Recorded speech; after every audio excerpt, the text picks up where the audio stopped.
It's crime and punishment in this week's action-packed episode of Parasyte the Maxim.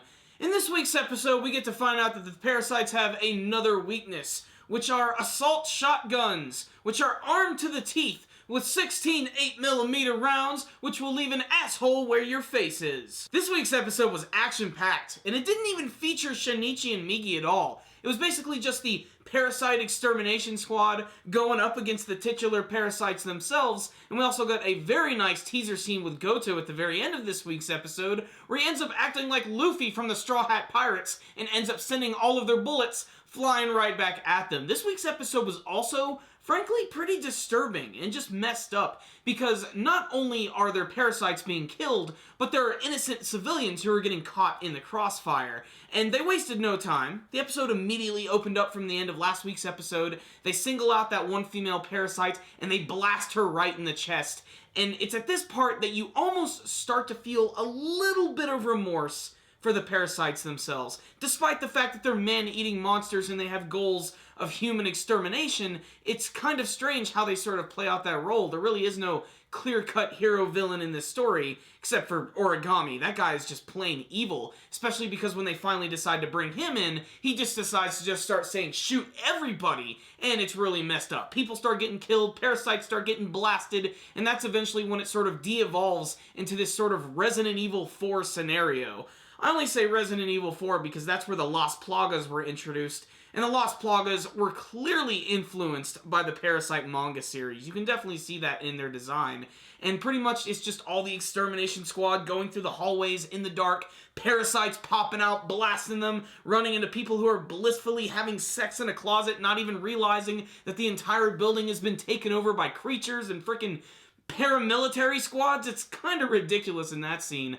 But the best thing about this week's episode is just seeing Goto in action, because he's easily the most interesting villain of the entire show, and I especially love that when he runs into Origami, Origami just flips out. He just runs away completely. He doesn't want anything to do with this guy whatsoever, and that makes sense because Goto himself is freaking insane. He can withstand even the bullets that they fire at him, and I do think it's a little cheesy where he's like, let's go into a room with a little more space.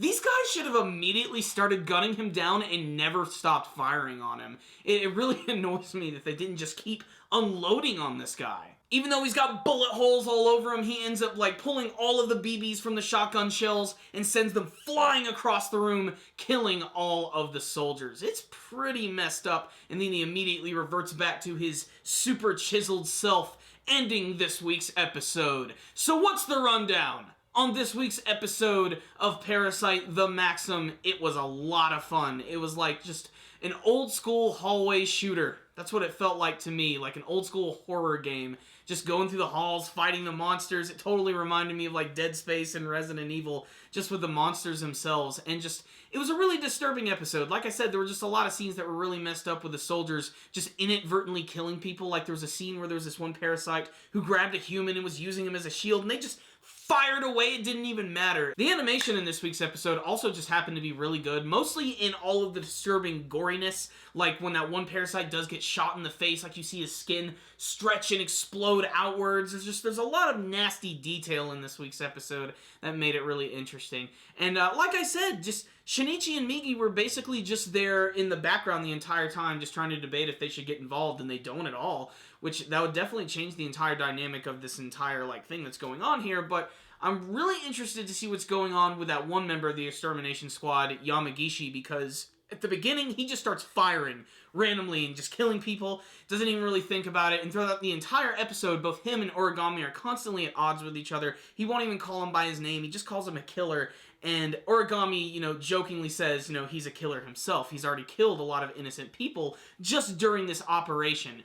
And then, of course, we have Goto. Goto is one of the highlights of this week's episode. Just the way he looks after getting shot, his creepy expressions, the way they animate the BBs going up his arms. You can see each individual one. It looks really creepy, and then he actually explodes his arms out, and they transform into tentacles, sending them flying. It's real quick. It's real disturbing. When he kills that first soldier, it's real quick, especially when it goes right through his goggles. It's so messed up. This is definitely not a series for the faint of heart. It is very gory and very violent. Things are really going to hell right now. This entire squad is getting destroyed, and it's amazing how quickly their entire, like, operation, like, turned against them, because it seemed like it was going to work at first, especially in the very beginning of the episode, and then boom, everything just goes complete south.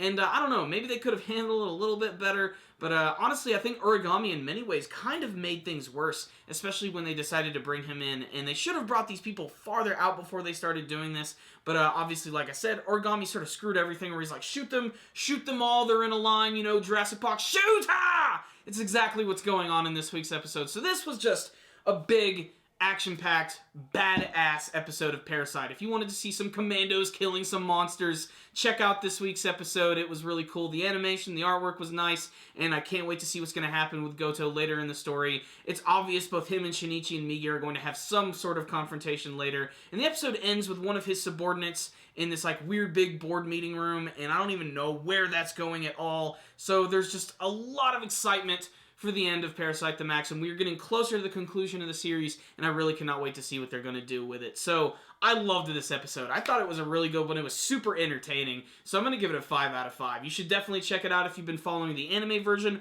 or if you're a fan of the manga version of Parasyte. Check it out, guys. Good stuff. Thank you guys for watching my review. If you liked this video, please give it a thumbs up and hit the like button, and make sure to tell me what you thought about this week's episode of Parasyte the Maxim in the comments section below. Did you have a favorite scene from this week's episode? What do you want to see from the rest of the series? Make sure to subscribe to our channel and follow us on social media, and check out our brand new podcast show, The Powerful Nerdcast. There will be a link for that in the description box below. Thank you guys for watching. Super Kami Guru 9000.